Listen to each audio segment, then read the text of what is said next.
par le pouvoir du crâne ancestral. Point Break ou Bad Boys 2? Attrape le chat!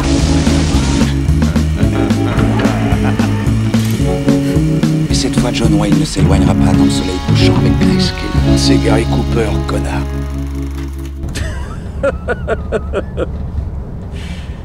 Je déconne. Mesdames et messieurs, bonsoir, bonjour, bienvenue dans ce nouvel épisode de Film à emporter. Je suis Alexandre, je serai votre hôte comme d'habitude avec Arnaud. Salut Arnaud. Salut Alex. Aujourd'hui, on va vous parler d'une série de films bien connue car d'ici le 12 janvier sort Scream 5, enfin Scream 5, Scream, on ne sait plus comment il faut l'appeler. Un reboot suite Voilà. qui s'appelle Scream tout court. Bon, bref, en tout cas, il s'appelle Scream tout court. Donc, nous allons parler de la série de films Scream. Scream 1, sorti en 1996, Scream 2 en 97, Scream 3 2000, Scream 4 2011, réalisé par Wes Craven, avec Neve Campbell, Courtney Cox, David Arquette. On va pas refaire tous les seconds rôles, mais vite fait, on a du Rose McGowan, on a du Sarah Michelle Gellar dans le 2, Timothy Olyphant, Jerry O'Connell, on a dans le 3 du Patrick Dempsey, Molly Mortimer, dans le 4 on a Emma Roberts et Hayden Panettiere entre autres. Quand même une belle palanquée d'acteurs. Alors ce qui est rigolo, c'est que beaucoup de second rôles de séries télé et à la fois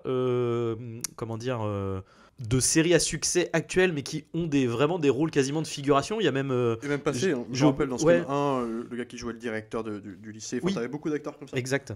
Merde, c'est... Je sais plus, justement. Putain, je attends. sais pas. Il faisait un truc... c'est le faux, ça. Où il faisait un ado dans un truc... Genre, je sais plus c'était quoi, mais c'était connu. Hein. Oui, donc c'est l'acteur de Happy Days, donc Henry Winkler.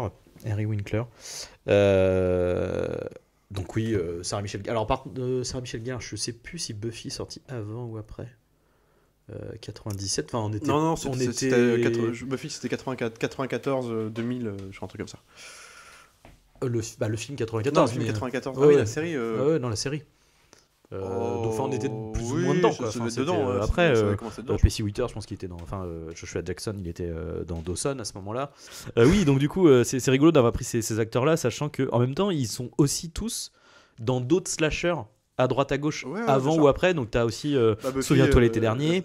Dans Souviens-toi l'été dernier, ouais. Putain, il a Joshua donc, Jackson. qui était un espèce de sous-produit dans la mouvance de Scream qui était sorti en 96, qui avait été un énorme succès. Donc t'avais tous les slashers possibles pendant 10 ans, une décennie de slashers qui était quand même un peu incommodant, quoi, parce que c'était une mode, ça se copiait. Mais en fait, ce qui est assez rigolo, c'est ça se moquait aussi un peu du genre, on peut dire. Donc il y avait un truc un peu cynique là-dedans, quoi. Il y a un truc un peu de les gens ont rattaché la licence Scream à cette vision du film d'horreur, alors que c'est une vision que Scream a voulu un peu ringardiser en fait et remettre en question en fait. Sauf que t'as une panoplie de gens qui l'ont pris pris au premier degré, qui en ont fait toute une espèce de mouvance de film, justement dans un ton.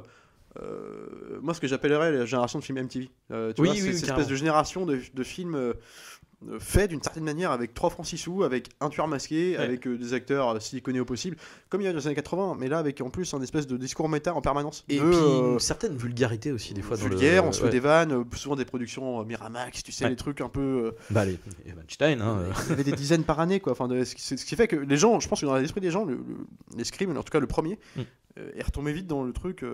Est-ce que c'est Scary Movie, quoi? Oui, il y a un truc comme ça. Et du coup, le message du film a été complètement. A été piétiné par tout ce qu'il y a eu derrière, quoi. Donc, alors que pourtant, après, même si j'adore ces films, il n'empêche que le côté méta et la réflexion est hyper subtil, quoi. C'est quand même bien matraqué, mais c'est une façon de créer une complicité avec le spectateur. Ouais. Et on connaît les mêmes trucs, on a les mêmes, on connaît les codes de films qu'on a adorés, donc les films d'horreur des années 80, 70. On va les réciter entre nous, on va en reparler, on va faire c'est comme un moment, comme une soirée où tu parles avec tes potes, et c'est un peu l'esprit du film, quoi. Popcorn, tu vois, complice, mais jamais je trouve cynique. Contrairement à ce qu'on dit, beaucoup de gens aujourd'hui disent que Scream a été un des films qui a initié une sorte de cynisme où on disait que on se moquait en fait on se prenait pour plus malin que le genre que l'on traitait dans nos films. Ce qui n'est pas le cas. Non, parce que ça le traite au contraire avec plutôt de respect, voire même dans le 1 et le 2, presque d'adoration pour certaines autres œuvres, tu vois, dans les citations, quoi. Et le film, en se moquant des autres, n'oublie pas de se moquer de lui-même. J'en veux pour preuve une scène tout cas dans le 1 où justement l'actrice Neve Campbell Donc Sidney Prescott dans le film, qui en fait l'héroïne, pour recontextualiser un peu l'histoire du premier, en fait, qui va servir de point de départ à tous les autres, c'est que en fait, Sidney Prescott est une adolescente étudiante dans un campus universitaire qui a perdu sa mère, assassinée un an avant les faits relatés dans le film, violée, assassinée en pleine rue, enfin tu vois un truc comme ça, on a arrêté, non, c'est chez elle. ou chez elle, ouais je sais plus, enfin on a arrêté Ouais, un parce suspect que, en tout cas, que tout le monde pense coupable, et voilà. Et sauf qu'un an plus tard, une série de Et meurtres. c'est Sidney qui a elle-même est la accusé, témoin qui accuse du coup Parce qu'elle a vu le mec partir du domicile. Ouais. Voilà. Donc le mec est arrêté derrière les barreaux. Puis un an plus tard, presque à l'anniversaire même de sa mort, une série de meurtres terrorise la ville. Encore reprennent par un tueur masqué, dont même Sidney va être agressé. Et en fait, par exemple, dans une scène justement où elle se fait agresser la première fois, elle est en confrontation avec le tueur directement. Donc il y a un jeu de dupe au téléphone où le mec la menace directement par le téléphone en disant qu'il est à l'intérieur de la maison, qu'en gros il va la tuer, quoi, c'est ça. Et en fait, du coup, elle lui dit avant qu'il intervienne, en fait, elle croit que c'est une blague, alors elle joue avec lui, il fait oui, mais tu sais, elle croit que c'est un pote à lui qui est geek, qui aime bien les films d'horreur, elle lui dit, mais tu sais, j'aime pas les films d'horreur, dans tous ces trucs-là, la nana, dès qu'elle est inquiétée, toujours une bimbo, c'est toujours une bimbo à gros seins débile, qui court s'enfermer en haut dans sa chambre plutôt que s'enfuir de chez elle, c'est consternant. Et en fait, juste après, le tueur débarque dans la maison, elle peut sortir, et qu'est-ce qu'elle fait? Elle monte s'enfermer dans sa chambre. Donc il y a toujours ce truc aussi, on comprend, mais nous aussi, on se moque de nous-mêmes. Tu vois. Mais et en même temps, ceci dit, la réflexion que je me suis faite, c'est que finalement, c'est pas aussi évident que ça, en fait, tu vois, dans cette critique-là, parce que, enfin, imaginons, elle sort chez elle, il y a rien de gagné, en fait, hein, je veux dire, du coup, ça va être qui court le plus vite, oui, enfin, je veux dire, c'est pas...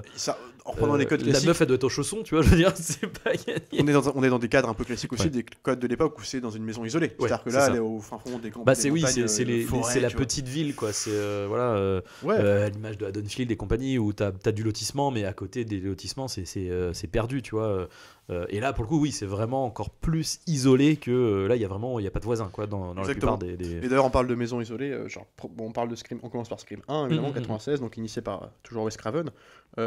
Et Kevin Williamson, c'est important de le dire, le scénariste, c'est lui qui a vraiment imposé sa patte. L'écriture a beaucoup d'importance sur les films, d'ailleurs on pourra bien le voir en parlant du troisième film. Exactement. Et donc Williamson, c'est intéressant. Alors, qui a été aussi responsable de beaucoup de purges derrière, parce que c'est un mec qui a, pour le meilleur et pour le pire, mais qui a, du coup, en initiant son truc avec Scream, le succès que ça a eu, on l'a sollicité pour plein d'autres projets de films d'horreur de la mouvance, quoi. Donc t'as eu des Faculty, c'est lui qui était dessus, qui chapeautait le truc, en tout cas au niveau du scénario. T'as eu des Halloween 20 ans après, donc il a repris. Ça, c'est des exemples que je trouve encore plutôt respectables. Oui, ça va, oui, c'est pas... mais bon, t'as eu derrière plein de trucs.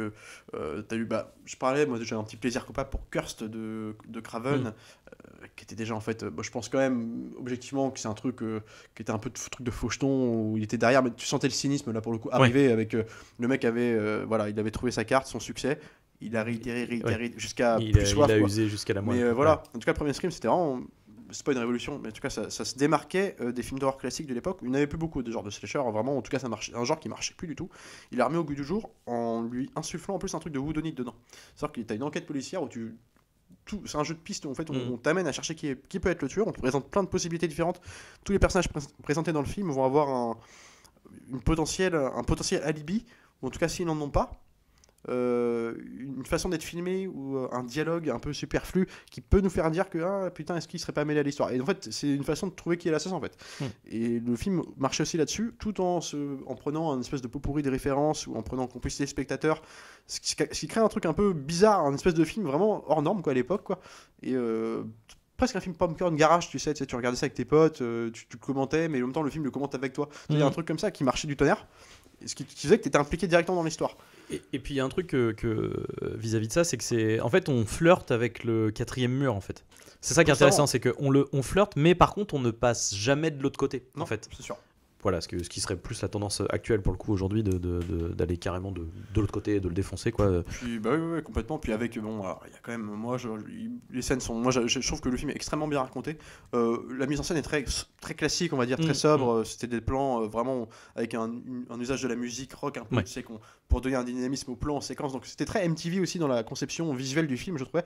Ce que j'appelle pour MTV, certaines références, mais en même temps parce que C'est logique dans le sens où l'idée c'est d'avoir c'est du teenage movie, tu vois. Mais De ça toute fait façon, presque série télé de oui. l'époque. Tu vois ce que je veux dire? Bah, de toute façon, oui, ça revient avec l'idée, le Ça choix du ressemble à casting, du- etc. Quoi. Dans l'idée de prendre, ouais, comme tu dis, des castings d'acteurs de série, mais ça ressemble à du Dawson un peu quelque part. Oui, oui. Tu vois, Bah, dans le ton. Le mec qui monte à la fenêtre pour. Enfin, du coup, dans Dawson, c'est l'inverse. Exactement, exactement. non, Dawson, Bah, le il fait copain il fait aussi, le d'ailleurs. copain de Sydney dans le film qui Oui. au tout début monte Oui, leur oui. dans sa chambre par la fenêtre dans le dos du père qui on imagine veut pas trop les voir ensemble. Donc t'as un truc comme ça, mais très teenage série, Ouais, complètement, voilà. ouais.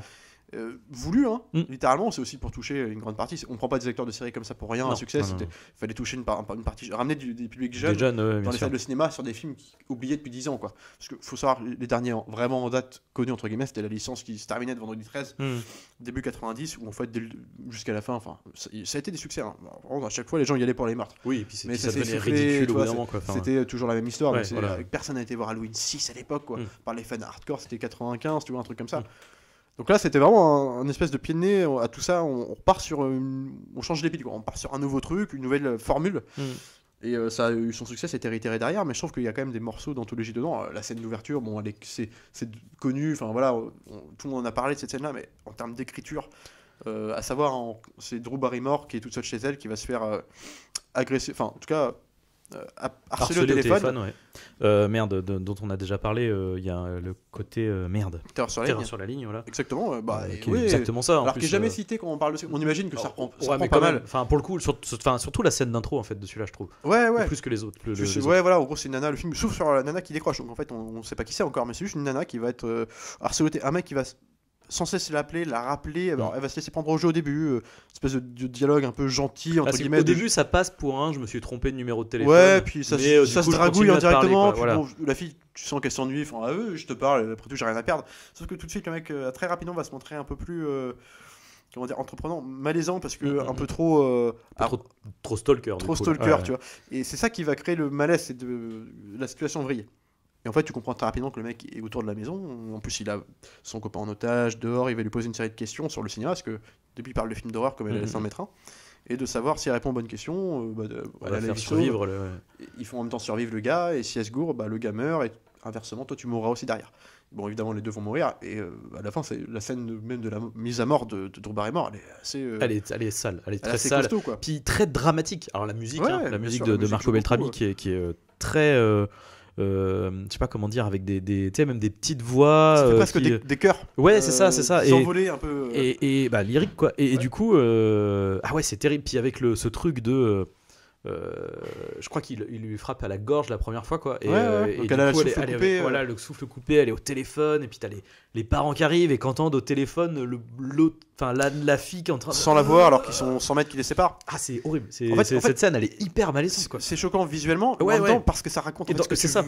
Tu te dis, ah ouais, là t'as vraiment l'impression d'être ramené à un fait divers comme il pourrait y en avoir, Ouais. tu vois, un truc palpable quoi. Et ceci dit, c'est assez surprenant parce que, tu vois, encore une fois, dans Scary Movie, ils en ont fait un pastiche de cette scène-là. Ouais. Et en vrai, c'est quand même particulier parce que. Enfin, il y a rien de ridicule dans cette scène en fait. Enfin, je veux dire, la réaction de Drew Barrymore est pas, c'est pas une cruche en fait dans ce film. Non. Au contraire, elle essaye de répondre aux. Enfin, tu vois, elle essaye Même de. si en tant que spectateur, t'as toujours cette bleu au ventre. En même temps, dans la scène ça fonctionne, mais tu te dis quand t'es dehors et que parce qu'à un moment elle sort dehors parce que en fait le mec lui pose une dernière question où elle répond, elle prend pas le temps de répondre parce que trop apeuré et compagnie. Ouais. Puis le mec s'impatiente, il lui balance une chaise par la baie vitrée Ouais. pour en fait la briser et rentrer. Donc là, elle se dit ok, je vais me faire attaquer, donc je vais courir et je vais Bah, je partir. sors quoi. Enfin, en Et même elle sort temps, dehors, mais plutôt que là, c'est vrai que moi je me suis toujours dit pourquoi là t'es dehors, cours dans la rue, même si tu vas nulle part. Ah, au mais y a moins, t'es- personne. Oui, mais En fait, c'est ça qui marche dans le truc, c'est qu'elle est autour d'elle, il y a rien, tu vois, à Oui, tel non, point mais- qu'elle va elle va être pendue sur un arbre. Enfin, ouais, complètement. Mais c'est alors vrai après, c'est vrai qu'il y a, non, si, il y a que les. tu peux te dire à ce moment-là, toi, ça t'arrive à toi. Moi, j'ai un mec qui est dans la maison. Alors, elle va pas chercher, elle va pas voir son copain d'abord. Elle passe devant par hasard en fait parce que Ah oui, c'est vrai, elle elle se le barre, voit, elle oui, s'arrête, elle prend une seconde, puis là le tueur lui saute dessus. Mais je veux dire, attendez, avant que le Parce tueur. qu'elle fait le tour après pour aller chercher ses parents en fait, qui arrivent. Bah, Après. Oui. En fait, quand tes parents arrivent, elle va pour aller vers eux. Quoi, Oui, en fait. sauf que avant ça, en fait, elle reste collée à la fenêtre. Tu sais, elle se baisse comme ça, alors qu'elle sait que le mec est à c'est l'intérieur. vrai. Bah oui, mais en même Et temps. là, tu te dis, bon, moi je serais à Oui, sa place, d'accord, oui, je oui. préfère courir dans la rue, même s'il y a rien, comme tu dis, mais au moins t'as un champ de vision. Ouais, mais le truc, c'est ça aussi, c'est que, enfin, on va dire, c'est bon. Là, pour le coup, on va pouvoir discuter au pinaille du truc, mais. Non, Bon. mais attends, ça marche dans la Ouais, scène. ouais, hein. ouais. Moi, je suis pas en train de te dire, En j'adore plus, cette scène. En vrai, il me semble qu'elle l'a pas. Enfin, en fait, elle est pas sûre non plus qu'elle l'a pas suivi. Enfin, en fait, elle sait pas s'il est vraiment à l'intérieur. Elle quoi. le voit à l'intérieur, mais je veux dire, Tu- après, encore une fois, c'est pas pour chipoter parce que moi j'adore la scène, et puis encore une fois, quelque part tu te mets à courir dehors aussi. Le mec. Toujours pareil, hein, c'est pas gagné. Autour et compagnie. Moi je pense que je préférerais courir dans le sens où au moins j'ai un champ de vision. C'est-à-dire que je vois où il est. Que là, en fait, tu sais pas. Mais bon, peu importe. En tout cas, mais en tout cas, voilà, encore une fois, tu vois, cette scène-là, finalement, enfin. Et je trouve assez révélatrice du film parce qu'en fait, il y a tout dedans. Il y a le côté méta, il y a l'hommage aux autres films, etc. Il y a où Halloween est cité quand même vraiment comme c'est la référence du film. Carrément. Voilà, le masque blanc, l'ange de la mort. Et le côté dramatique et violence surtout là. Mais je pense que c'est peut-être le meurtre le plus violent de tous les Scream. Et surtout, oui, bien sûr. En tout cas, même visuellement, surtout la visuellement pas dans forcément le côté craspec du truc, non, même s'il l'est, mais dans la lenteur. Le mec doit s'y reprendre plusieurs fois. Et puis elle le va bouscule, et tout. Elle lui réussit à se débattre, elle lui donne un coup de pied. Le mec va tomber en arrière, tu dis bon, t'as du temps, puis en fait non. Alors, tu vois le mec en plus. Au niveau du son, les coups de couteau, tu vois le bruitage du. Ah là là, c'est terrible. C'est dramatique. Et genre le film bascule sur il y a un espèce de basculement de ton après ça, où en fait dès le titre, c'est Scream, bim, clac. Et en fait là on arrive avec. Et là, on nous présente Dawson quoi. Et là c'est du Dawson. Et même dans les mises à mort jusqu'au dernier tiers du film, ça va être un truc un peu plus toujours plutôt bien filmé, bien amené, mais plus fun. Tu vois. Je pense notamment à la mise à mort du directeur. Oui, là on est dans la blague quasiment. Le directeur nous est présenté, donc le mec de Happy Days, qui est là un bon quinquagénaire dans le film, là, qui nous est présenté comme un directeur un peu, si ce n'est dur, en tout cas strict, mais en tout cas à raison, parce que en fait, c'est vraiment suite à des meurtres, les gens cliché du proviseur, tu sais, à la Retour vers le futur, à l'américaine. Voilà, c'est ça. Et en fait, le mec nous est présenté comme quelqu'un qui strict dans le sens moralisateur, mais en même temps c'est normal. J'aime bien la scène avec les ciseaux, tu sais, où il découpe le masque et il est super le dialogue. Et l'autre il fout les jetons parce qu'en fait il y a des gamins il y a des gamins qui, pour faire peur aux gens, vu qu'il y a eu des morts avec le costume de Ghostface, du coup, ils prennent ce costume et puis ils font peur aux élèves, donc ils se font gauler. Forcément, ils vont voir le proviseur, quoi. Puis qui leur fait un sermon, quoi. Puis il est là en train de découper, genre vraiment violemment le masque et tout. Et il y a tout un jeu il se retourne sur chacun des gosses en les menaçant à moitié avec le ciseau, puis avec encore une fois le sound design, tu vois, qui est appuyé sur le bruit du métal des ciseaux qui en fait 2 fois trop, tu vois, mais en même temps t'as cette espèce de tension où les gamins sont là est génial. Alors moi je l'ai en VF, je l'ai retenu en VF en tête, mais c'est en gros il s'en prend à ces deux jeunes d'abord de pas respecter les morts, voilà, en se déguisant comme un tueur, en faisant une blague avec ça. Il leur dit une blague de mauvais goût, tout ça, en faisant référence au personnage de Drew Barrymore au tout début, il faudrait peut-être mieux vous pendre à un arbre et vous étriper afin que tout le monde puisse vous voir comme vous êtes, des cochons avec des trous béants à la place du cœur. Et tu vois, il est mortel le perso. Tout avec les gros. Puis en plus, c'est pas genre le petit ciseau. Non, c'est le gros ciseau de métal là. Couteau de Michael son ciseau. Et là, ce qui est marrant, c'est justement, donc il parle là-dessus. Donc, puis juste après, qu'est-ce qu'il fait? Donc, il les met dehors. Puis il se fait peur lui-même avec le masque. Il joue avec. Et pendant ce temps-là, donc on frappe à la porte de son bureau. Il ouvre. Puis il voit qu'il y a personne. Donc il comprend. Il pense que c'est une blague et tout. Ça va être le tueur.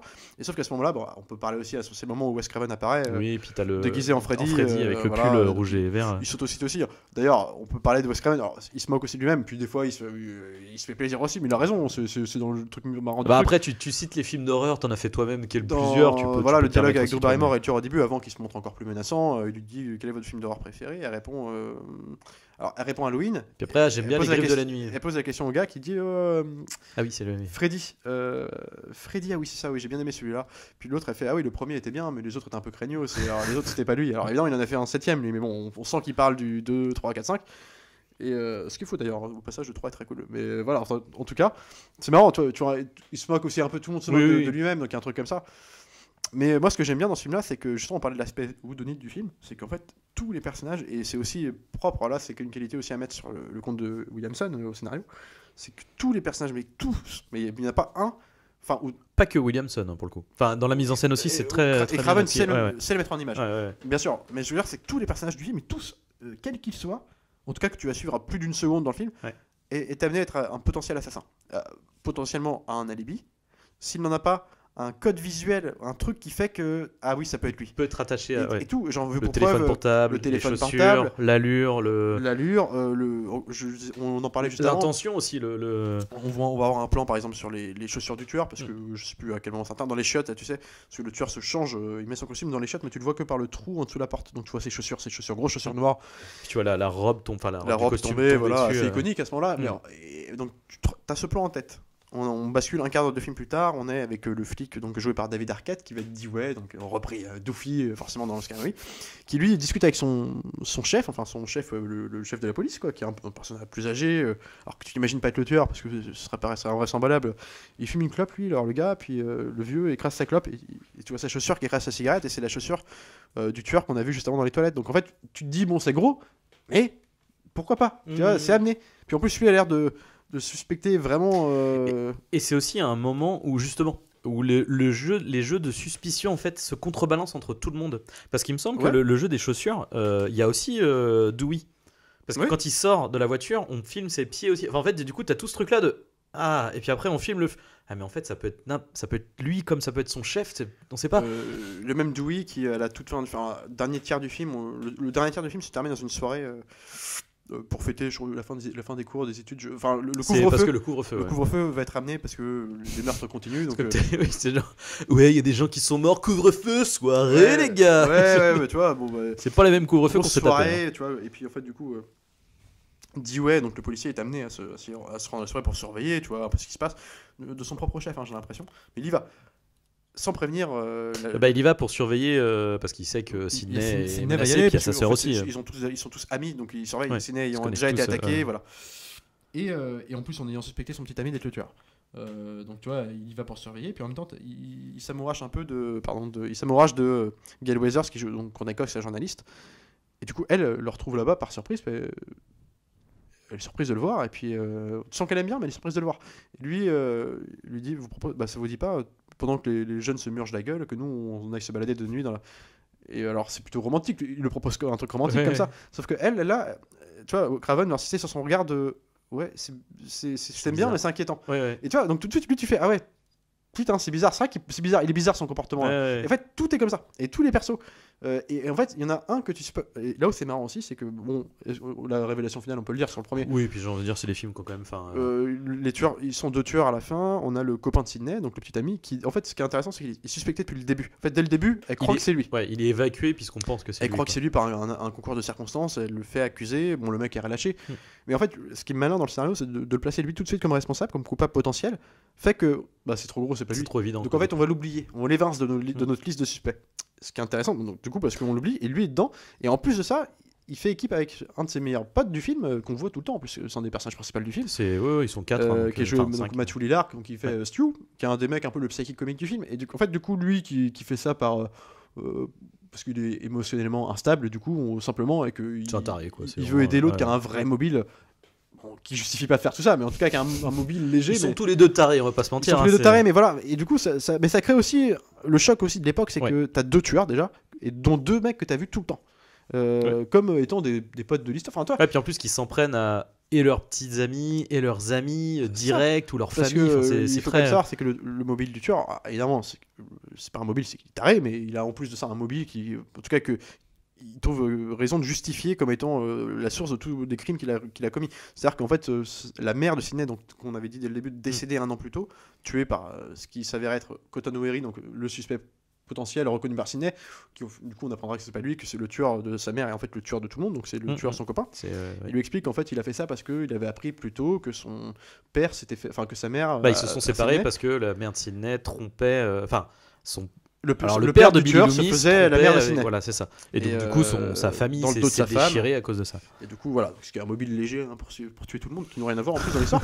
C'est-à-dire que oui, c'est papa et maman m'ont abandonné, donc je vais tuer mes amis. Il le résume comme ça, mais ça veut dire qu'il avait une haine contre sa copine depuis le début. En fait, donc c'est un jeu cynique de je fais ça jusqu'à coucher avec toi. C'est ça, surtout que du coup, l'arc narratif de ces 2 personnages, c'est l'entrée dans l'âge adulte et donc la première relation sexuelle. Et du coup, lui. Alors, ceci dit, c'est ce qui est d'autant plus terrible, c'est que il est présenté comme un mec qui est pas lourd, tu vois, qui dit qu'il en a envie, c'est un peu le bad guy, etc. Mais qui est toujours en mode, écoute, moi je te respecte, y a pas de problème, on va à ton rythme, c'est toi qui décides, quoi. Gentleman, quoi. Exactement. Et du coup, jusqu'au bout, mais pour à la fin du coup là c'est voilà, c'est pas comment on appelle ça. Bon, j'ai pas le mot, c'est pas grave. Et Oui, du coup, bah, pour à la fin avoir le retournement de ah ben non, en fait, ouais, non, j'étais doublement enculé en fait du coup. Et en plus, c'est malin, c'est que le fait qu'elle se laisse aller au sexe avec lui à la fin, parce qu'elle se protège tout du long, c'est que c'est une règle rappelée Oui, dans le film. du C'est, slasher, de Quand death on, by sex. quand on dit qu'en fait on se fait tuer, parce que il y avait les C'est un vieilles, péché. les enfin, vieilles c'est trucs le- moralisateurs bizarres Ouais. de l'époque. Ouais, ouais. Mais alors dans le film, non, c'est pris à enfin, contre-pied. En Mais fait, dans les ce qui est slashers rigolo, des époques. et ben, ce qui est rigolo, en fait, c'est qu'il y a un double truc vis-à-vis de ça, c'est que à la fois, tu peux avoir la lecture du ouais, c'est pour punir celui qui a péché, tu vois, du sexe, mais t'as aussi juste le côté, pour le coup, vulgose de. Bah, c'est juste un bon prétexte pour montrer des boobs, en fait. Hein. Enfin, Ouais, des complètement. boobs et des culs, Non, mais tu vois, complètement. enfin. Mais enfin, je veux dire, c'était. Non, mais en fait. Enfin, sauf quand c'était bien fait, c'était un peu plus subtil que ça, mais. De fait, ça indiquait une morale, même qui était Oui, oui, pas oui. forcément Ah, bah, voulu. par Hein. contre, oui, oui. Mais c'est vrai que Louis Slasher le faisait à Alors, l'époque. qui était aussi utilisé dans Halloween, il y a justement cette lecture Il y avait de. le mélange de sexe, luxure, Oui. violence, tu vois, il y avait un truc comme C'est ça. Mais t'avais aussi du coup dans Halloween, c'était un peu utilisé dans le sens de, c'était entre guillemets, ça pouvait être interprété comme en fait Michael Myers, c'est un peu enfin tu vois la moralité du patriarcat qui du coup punit. D'autant plus que les dans jeunes Halloween, qui celle qui vont, survivait, c'était la Vierge. Et voilà. Donc là, c'était vraiment un truc. Mais bon, c'était même pas inconscient. Je pense qu'il y avait un non, truc. non. Après, c'était aussi probablement oui induit par j'allais dire l'idéologie dominante. Ouais, voilà, puis c'était de notre époque aussi, mais tu ouais. vois, et ça prête à un dialogue super, ça amène un dialogue super Mm. dans ce crime, à la révélation finale. Donc on découvre que Billy est le tueur, se tue également. Puis quand Billy lui raconte son mobile et les raisons de tout ça, enfin en tout cas une des raisons, Ouais. il lui dit, c'est là où le degré de cynisme du perso et aussi du film, c'est qu'il lui dit, mais tu sais, donc j'ai perdu ma mère voilà, à cause de tout ça, mais tu sais que l'absence d'une mère peut être à l'origine de graves troubles psychiques. Regarde où ça t'a amené, toi, coucher avec un psychopathe. Ouais. Puis t'as l'autre qui se marre, qui fait ouais, la Vierge a fini par succomber et tout. Tu fais. Ouais, Et c'est en fait, terrible. ça remet au goût du jour les vieilles règles un peu bizarres de l'époque, un peu le cynisme du mec qui reste avec elle depuis un an. Non, mais c'est ça. Enfin, c'est Toi, t'as un terrible. truc bizarre, quoi. Ça me fait. Il y a un peu le même effet de. Je repense à Get Out. Quand t'as le twist la relation de sa copine, là. horrible. Ouais. Et c'est vrai que quand t'as Non, mais- la pauvre Parce fille que quoi, qui se retrouve, le enfin, twist la final est pauvre qu'un- Sidney Prescott du coup. Le twist final où les deux tueurs, en fait, ils vont avoir un jeu de confrontation, mais en fait, ils vont pour comment dire, pour que leur plan soit crédible. Faut qu'ils se soient, enfin, il faut qu'ils soient blessés tous les deux. On a survécu, mais tu vois, le fait qu'on soit blessé prouve que c'est pas nous, quoi. Enfin, tu vois, un truc comme ça. Donc ils se blessent tous les deux en se donnant des coups de couteau. Mais en fait, si tu veux, ils le jouent dans l'excès tous les deux. Surtout Matthew Lillard, donc il y a un espèce de truc presque comique, bizarre. Tu fais, c'est quoi ce truc? Alors après, ça fonctionne beaucoup parce que vu que l'autre, c'est déjà un peu le comic relief du film. C'est-à-dire, c'est toujours le mec qui balance des blagues. Dès qu'il y a des trucs, il est toujours en mode oh, c'est vrai que c'est un peu violent, mais c'est drôle, tu vois. Donc du coup, ça fonctionne que le mec en fasse des caisses, même encore plus à la fin, quoi. Non, mais du coup, tu peux être dans le côté un peu ton léger du film. Ouais. Regarder le truc, genre, tu vois, putain, c'est con, ils sont tarés. Ouais, sauf Et que. sourire aux lèvres, et en même temps, c'est contrebalancé toujours par des jeux de regard. Et puis la froideur de la violence La aussi. froideur de la violence. Et de slash. Où les mecs en plus se rappellent. Je suis désolé, Billy, j'arrive pas à me retenir. Enfin, toi, tu sens le degré de psychopathie des mecs. Et en plus, contrebalancé par des cuts où tu vois juste Sidney Campbell qui est en hallucine otage à côté et qui regarde son père qui est menotté par terre. en plus, putain, ouais. Euh, La situation d'enfer, quoi. Genre, en fait, tu vois un truc un peu comique, bizarre, relief, excessif. Ouais. Puis en même temps, tu t'analyses le truc de loin. La froideur de la réalité, quoi. De ce qui se passe, quoi. C'est ça. Et contrebalancé également par la toute fin du film. En fait, les tueurs finissent par se faire tuer, évidemment. Sidney survit, son père aussi, tout le monde. Et puis il y a un peu une sorte de quatrième acte où on renverse et où du coup là du coup ça devient c'est plus qu'une final girl, là du coup c'est vraiment une voilà, l'héroïne a trouvé son Sidney elle Prescott trouve la force, elle se voilà, c'est ça. Et donc là le film se termine sur Kornakov qui joue la journaliste de Top Story qui est là tout au long du film pour couvrir les meurtres et qui fait son témoignage de la soirée. Enfin, voilà, on a trouvé l'odeur les entités des deux tueurs en série qui ont terrorisé la ville, avec une musique un peu plus épique là, tu sais, de trucs genre alors c'est une petite musique pop mais en même temps qui a un petit fond de gravité dans le ton, c'est avec un espèce de plan séquence qui part vers l'arrière comme ça, plan en fait, grue tu vois les mecs genre mais donc David Arquette, le policier, il dit ouais, qui est blessé sur son lit de trucs, tout le monde lui saute dessus.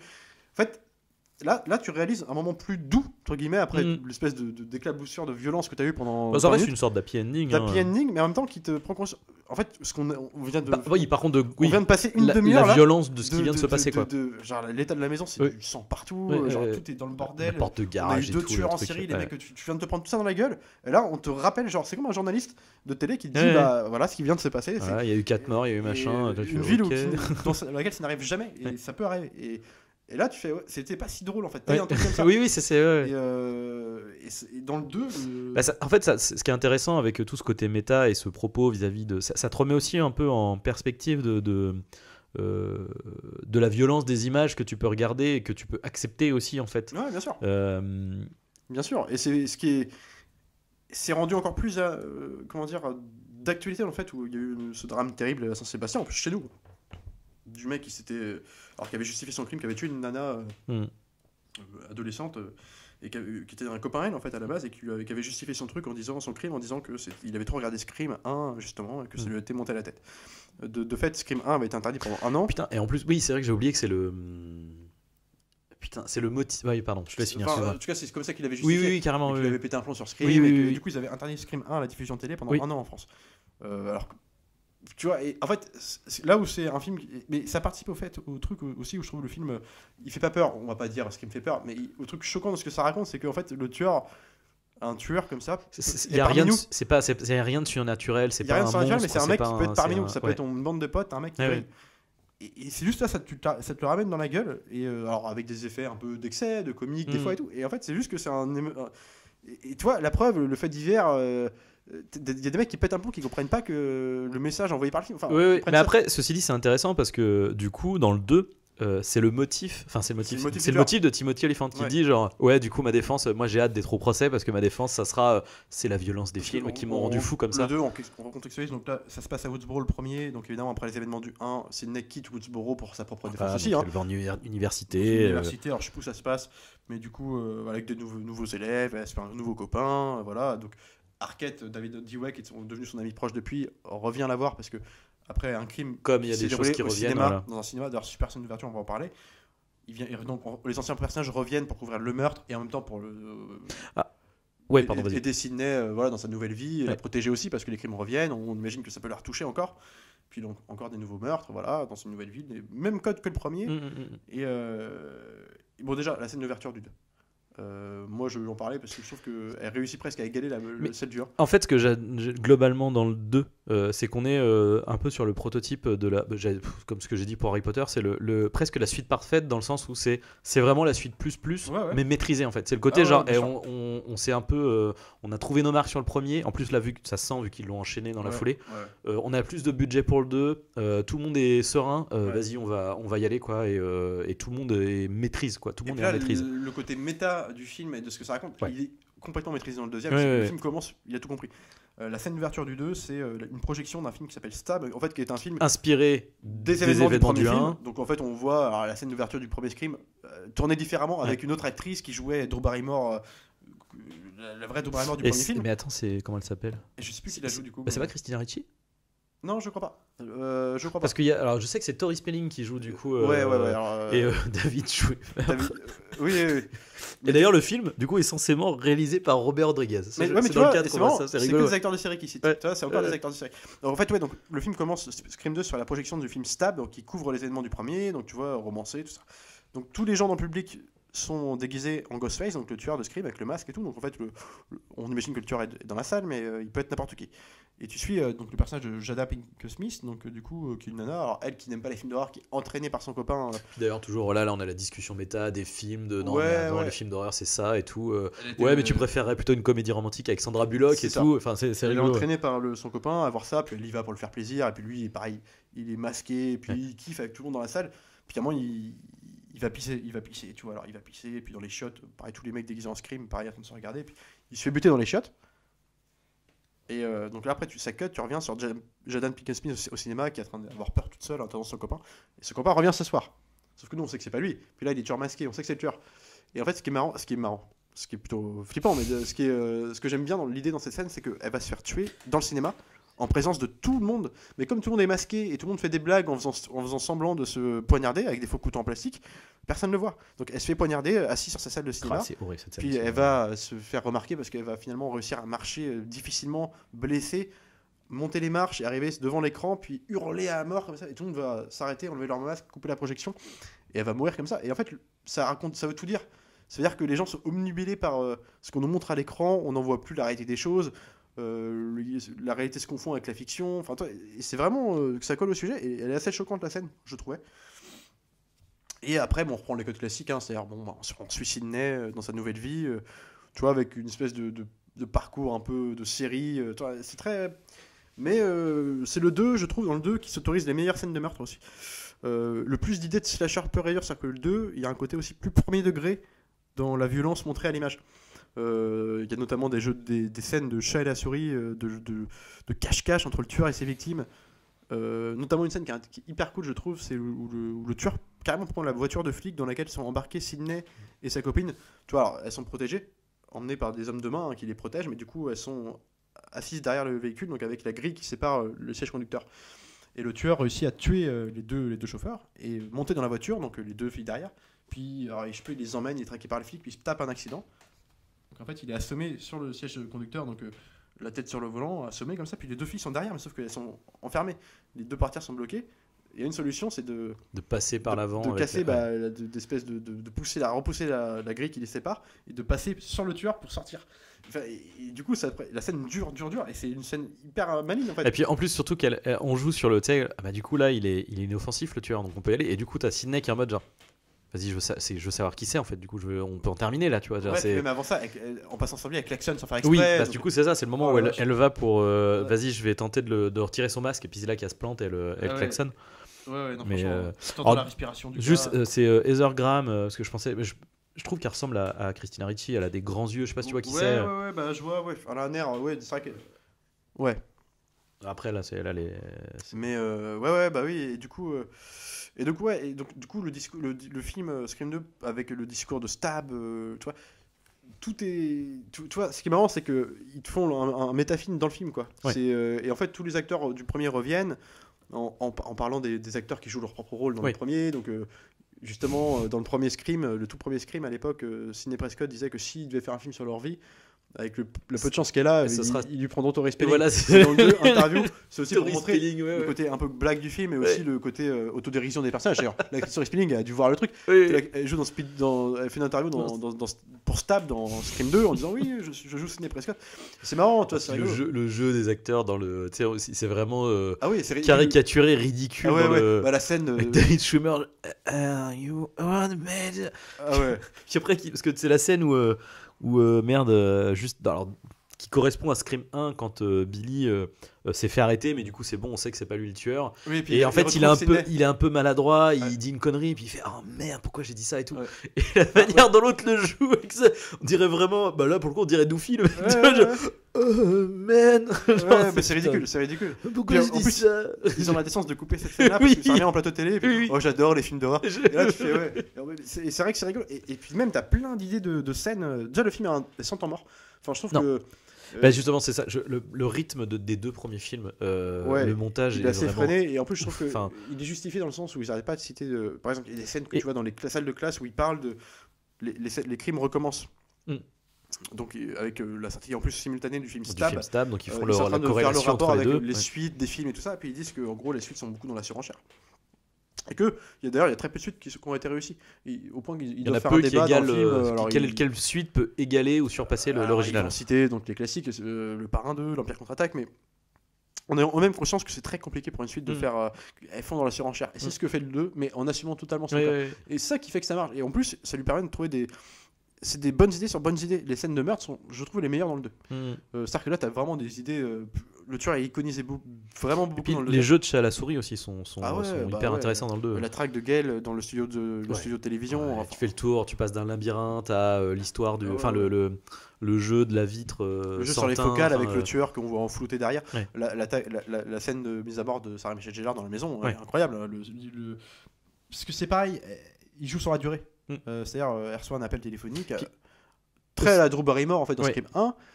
Sauf que là, le tueur, tu vas le voir se balader dans la maison. Mais c'est ça, en plus, on joue beaucoup plus avec l'ironie dramatique. Là où dans le 1, on était très premier degré avec les victimes. Voilà. Là, il y a un truc on est avec les victimes, mais en plus, nous, on a des infos que la victime n'a pas. Directement. On sait potentiellement où est le tueur, etc. On le voit passer au loin. Et puis en plus de ça, il y a aussi un truc, c'est que les victimes n'ont pas. N'ont pas ce truc qu'on a nous de savoir où est le tueur et tout ça, mais par contre elles savent que ça s'est passé un an plus tôt à Woodsboro, et du coup elles sont préparées plus ou moins à ce qui peut arriver. Elles savent tout de suite qu'il y a un danger, et donc du coup elles ont des réactions qui ne seront pas forcément les mêmes que dans le premier film au tout début. Tu vois, il y a un truc de plus où on est en réaction, protection, plus combative aussi, plus combative. Je trouve que Sidney Prescott est vachement iconisé dans le 2. Là, ça Ouais. devient un Sarah Connor, hein, littéralement. hein. Enfin, c'est le tueur, c'est celle que le tueur veut Ouais, pourchasser. puis c'est aussi celle qui en fout le plus dans la gueule du tueur, du coup. Enfin, ça se dit dans les 4 films. En le vrai, final du du coup. 2. Enfin, Moi, j'ai à un problème partir avec du le seul défaut que je trouverai au deuxième, c'est que je trouve, comparément au premier, ça coulait de source en fait. Le final, en fait, on n'arrête pas de citer les événements dramatiques d'un film. On parle de film dans le film et compagnie, et notamment le coup de théâtre. Il faut des coups de théâtre dans le 2, c'est la surenchère. Et ils prennent ce truc-là au pied de la lettre. C'est-à-dire qu'à la fin, ça termine dans une salle de théâtre, carrément, où la révélation du tueur, il enlève son masque comme un acteur de théâtre à la fin de représentation. Et en fait, c'est intéressant de ce que ça dit du discours du film, parce que ça raconte, c'est cohérent, et en même temps, je trouve que c'est joué de façon théâtrale. Et à la fin, Et puis il joue avec le décor du théâtre pour et ça donne un truc faire en fait la conclusion. moins, pour le coup, alors plus méta, de chez méta Oui, encore, oui, oui. mais en même temps moins palpable, moins Oui. truc qui pourrait arriver. Bah, en fait, c'est là la limite du à faire de la surenchère, ça devient trop gros, quoi. Et puis là, en plus, ils se permettent un petit hommage discret. Enfin, on peut m'appuyer en fait à Vendredi 13, parce que dans le premier Vendredi 13, le tueur n'était pas Jason, c'était sa mère. Ouais. Qui était en plus physiquement la même que la tueuse. Parce que dans Scream 2, t'as l'acteur Timothy Olyphant qui joue l'équivalent un peu de Stu, donc Matthew Lillard dans le premier, sur le pote un peu psychique comique, quoi. Donc c'est peut-être moins surprenant que ce soit lui. Tu te dis, bon, ça me choque pas que ce soit lui. Et en même temps, il a une comparse dedans, camarade de crime, entre guillemets, c'est une journaliste quinquagénaire, enfin que tu voyais, au quadrage, enfin, que tu voyais un peu traîner dans les baskets, lécher un peu les pompes de Courtney Cox, qui est une star de journaliste, top story, dans les Scream, elle est posée, quoi. Et du coup, elle faisait une attachée de presse qui était là, qui lui coursait un peu le cul, qui lui léchait les pieds, mais qu'on voyait discrètement, qui était pas... Et on apprend est en fait la mère de Billy, l'ex-petit copain de Sidney, et donc le tueur du premier film, qui du coup veut se venger simplement. Et ils se sont trouvés avec Mickey qui lui en fait est juste un Tu as fou. dit qu'elle l'a cherché en fait, genre elle le cherche sur internet, des dialogues, et puis, elle a ça. fini par tomber sur lui. Parce que lui en fait était juste un obsédé de film d'horreur et qu'il voulait tuer, puis en gros il est tombé elle qui avait une revanche à prendre, que tu taré aussi, voilà, ils se sont trouvés. Donc on peut trouver ça gros, mais en même temps c'est surprenant pour le coup, ça reste encore surprenant ce final là. Tu te dis ah ouais, jamais j'aurais fait le lien avec les deux. Mickey ça peut s'imaginer, elle non, puis encore moins les deux, quoi. Et ça, c'est l'effet de surprise qu'on n'aura plus dans les autres. Moi, je trouve que c'est vraiment jusqu'au deuxième. Mais en fait, le truc, c'est que là, du coup, comme ça a été fait dans la foulée, tu sens qu'il y a vraiment, encore une fois, ce truc de tout est frais. Et ce qui fait que tout ce que tu as vu dans le premier sera fait dans le deuxième, en maîtrisé, en mieux. Le jeu d'attente de chat et de la souris entre les personnages est vachement plus poussé. Et tu as même en pleine journée, avec ce que ne fait pas le premier, tu vois, dans le parc, dans le parc, quoi. T'es dans une zone ouverte où par définition t'es serein, y a pas de problème, il va rien se passer là, quoi. Et en plus l'autre il est là en train de le Randy du coup est en train de comment on appelle ça, comme il s'en prend au tueur au téléphone, il joue avec lui, etc. Et tout se resserre au fur et à mesure, et c'est ça qui est génial en fait avec le montage et le rythme de Scream, c'est que à la fois il y a un tempo crescendo dans tout le film, où on part doucement, on place les personnages, petit film, voilà, comme on disait, petit film de série, teenage, etc. Pour passer sur un rythme un peu plus soutenu, avec de plus en plus de ça peut être lui, ah, putain, ça peut être lui, et en fait ça s'emballe jusqu'à la fin au crescendo, jusqu'au climax. Puis quatrième acte où là c'est badass Sidney Prescott. Et même au sein de chaque petite scénette, il y a aussi ce montée de crescendo on installe un tueur qui appelle doucement, etc. Puis on a des infos, ça va vite, et puis ça va vite, et bim. Et en fait c'est comme, je sais pas comment dire, c'est comme il y a des mini climax dans tout le film jusqu'au gros climax final. En plus dans le 2 ils essayent de jouer le côté, alors pour le coup en plus ils essayent d'appuyer l'accent un peu tragédie aussi dans le parce qu'elle joue au théâtre. D'où le truc du théâtre et de machin. Un personnage un peu dramatique de l'ange déchu qui se relève des ténèbres et compagnie, c'est un peu ce qui est dit dans le film. Oui, puis c'est le final flamboyant. Qui appelle la mort, tout ça. Flamboyant où l'ange va se venger de la mort qu'il a. Enfin voilà, il y a un truc comme ça. On parle d'effet de surprise, de rythme effréné. On arrive à Scream 3. Alors là, on change de scénariste. Kevin Williamson n'est plus. On passe à un autre. Et alors là, ça tombe. C'est-à-dire, tout ce qui faisait le charme des deux premiers, là, il n'y a plus rien. Mais en fait, je trouve que c'est vraiment incompréhensible. Alors, autant du point de vue du scénario, je peux comprendre, mais moi, ce qui m'emmerde plus, c'est vraiment, même en termes de mise en scène, t'as l'impression que Wes Craven se fait chier, en fait. Je comprends pas pourquoi il a fait ce film. Il n'est pas porté par le scénar. c'est même pas mal filmé en fait, c'est vraiment plan-plan. Non, mais c'est oui, enfin, Tu y a sens qu'il est rien, pas inspiré. En fait, voilà, le contexte du troisième, c'est donc là on est 2000, donc 3 ans plus tard. C'est trop, ouais. C'est un film qui a 40 millions de budget, donc quand même, ça devient vraiment un petit blockbuster, hein, on Mm. peut le dire, hein, un film d'horreur. Voilà, c'est une franchise à succès. 40 millions, ouais, ça va. Les mêmes acteurs, voilà, qui sont devenus des stars entre temps, donc c'est plus les mêmes cachets aussi. Et là, on arrive sur un scénario où c'est en fait, comment dire, Sydney, elle vit reclus de son côté, donc elle travaille comme. Alors, je sais plus qu'on appelle ça, elle répond au téléphone, assistante téléphonique pour des personnes. Dépressives. Ah, c'est des femmes en détresse. Femme en détresse, voilà, donc femmes ce qui est battues plutôt ou cohérent autre, avec son personnage, Ouais. pour le coup. Et puis elle vit tu vois, isolée parce qu'elle veut se couper un peu de tout ça, s'éloigner d'un cadre urbain. C'est vrai que ça, pour le coup, c'est plutôt. Le seul truc qui fonctionne, C'est par contre, cohérent, c'est ça. le développement entre chaque Ouais. film du personnage est plutôt intéressant parce qu'elle se relève dans le 2 pour se reprendre. Donc, C'est du ça. coup, dans le 3, qu'elle soit complètement abattue, c'est hyper Et intéressant. dans le 3, elle est abattue au début. Enfin, tous les personnages, l'équipe soudée du 1 et du 2 sont un peu disparates au début. Ils sont tous dans une vie différente. Ouais. Dewey, lui, est devenu. Alors, ouais, par contre, ça, moi, c'est le gros problème du 3. Hein. C'est le. Entre. Comment elle s'appelle Gail. Gail Courtney Cox. Courtney Cox et puis du coup David Arquette. Ouais, Genre, c'est pas possible. Enfin, vraiment, Ouais. là, le développement de personnage. ouais. Là, tu sens le truc de. Autant En leur fait, on histoire dans le refait 2, une suite. Dans le 2, elle est mignonne, tu vois. Mais, Oui, mais justement, le truc, c'est que c'est censé. En fait, ça, tu reviens en arrière. Ouais. On revient en arrière pour. Ah, ben ouais, en fait, les gens, ils aiment bien que les personnages se cherchent et machin. Donc, du coup, on va revenir en arrière comme si, en fait, ils s'étaient. Parce que c'est ça, en fait. En fait, on t'explique qu'après le 2, ils sont sortis ensemble. Et puis finalement, en fait, ils sont plus ensemble. Ouais. Et puis voilà. Et du coup, tu fais. Ça a aucun sens. Puis en plus, alors, du coup, en termes d'écriture, Scream 3, c'est. Dewey, Gale Weathers Show quoi. Enfin je veux dire tu les suis pendant, Ouais. 75% Enfin voilà, ils du sont film. tous plus ou moins disparus. Voilà, en fait, ce qui se passe dans Scream 3, c'est que donc ils en sont rendus au Stab 3, donc le fameux Stab, le film méta dans le film et compagnie. Et en fait, l'idée du scénario du 3, c'est de mélanger, en fait, on utilise les éléments de décor du film, donc de film, Stab, donc ouais. qui sont en fait les éléments de décor du premier, parce qu'on studio prend de- les maisons de Woodsboro Ouais. où s'étaient déroulés les effets du premier film, notamment la maison finale de Scream 1 ou chez Matthew Lillard, Stu qui fait la soirée, voilà. Donc on retrouve ces maisons-là, et en fait l'idée c'est de faire un film dans le film. Donc en fait les acteurs du film, donc qui jouent le Vont se rôle faire des tuer acteurs de par- Scream, ouais. vont se faire tuer par un autre Dans par un autre l'ordre tueur, du scénario. dans l'ordre du scénario. Ouais. Donc c'est pas inintéressant. Sauf que le problème, Mais c'est que là, il y a que ça en fait. il y a que ça. Ouais. Donc en fait l'idée de départ est vite, ça tombe comme un Expédié, soufflet quoi. Une fois que tu l'as compris, tu fais oui et du coup on On va a dire une- quelque chose d'autre. On ou a pas une banale Non, enquête voilà. policière pour jouer donc le flic qui est joué Mm. par Shepard, Patrick Dempsey. Patrick Dempsey de Grey's Anatomy, là, qu'on verra plus tard. Et du coup, qui est plutôt bon Le dans le film. Bobrin. Ce qui est intéressant, c'est que lui, en plus, ce qui est marrant, c'est qu'il a été remplacé. Il a appris qu'il jouait dans le film la veille.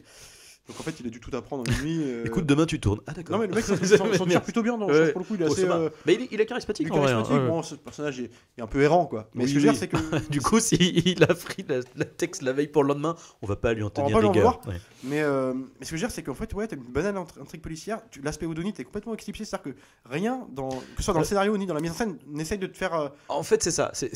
chercher qui peut être le coupable. Les On personnages s'en fout. sont posés et en fait, on est censé nous-mêmes se faire le jeu de qui peut être le tueur, mais on ne nous le pose jamais en fait. En fait, Il y a jamais de piste Ce de que le rien. film propose, en fait, c'est ce qu'il faut pas faire. En fait. Il semble plus vouloir nous intéresser à pourquoi Oui. le tueur agit, Bah, plutôt qui est le tueur. Parce Et, que en fait, alors, en fait, je comprends l'idée. C'est-à-dire que je pense qu'il y a une idée de, on veut essayer de se renouveler et en fait, le whodunit, on l'a déjà fait. On a déjà Ouais, fait ouais, ça. mais Et d'ailleurs, c'est ce que représente ce truc raté de ce Deus Ex Machina qui, enfin, je ne comprends pas, de la cassette de Randy qui avait Ouais. prévu que peut-être il allait mourir, mais que ça allait recommencer 5 Ouais. ans plus tard. Là, c'est vraiment Donc, typiquement pour. En fait, pourquoi ? Parce que comme ils sont. À aucun moment dans le film, ils sont capables de trouver un moment qui justifie le fait d'expliquer le troisième film, qu'est-ce qui se passe ? Ils te font revenir Randy, qui passait son temps dans 1 et le 2 à Mais expliquer. pour rien dire. Et Enfin, là, si, pour dire. t'expliquer. Sauf qu'il dit rien, en fait. Ce qu'il dit, Si. c'est dans le 3, il n'y a plus de règles. Alors non, il dit dans le 3 il n'y a plus de règles et en fait le truc c'est dans un troisième épisode, vu que c'est une conclusion de trilogie, c'est toujours en relation avec le premier film.